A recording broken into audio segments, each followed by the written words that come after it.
So now come to question number 22, exercise 1, phase 7 probability.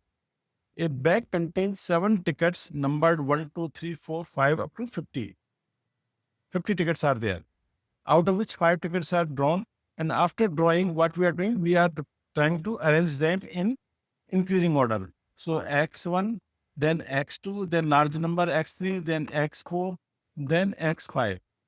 So question is, when we arrange them in this way, what is the probability that x3, the middle number is 30. This number is 30. That means its position is fixed. This is 30.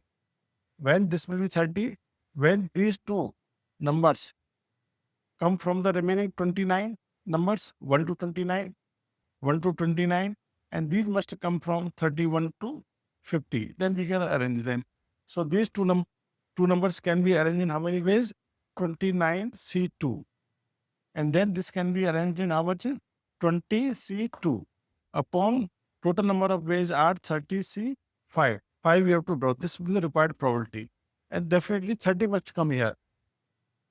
So this will be the required probability. Okay, this 30 is also coming. So only 4 numbers I have to select. 2 numbers must be less than 30. 2 numbers must be more than that, 30. So this you can solve. That will give the answer. So I think answer is coming 551 upon 15134 on solving this. That is the answer of that. Thank you.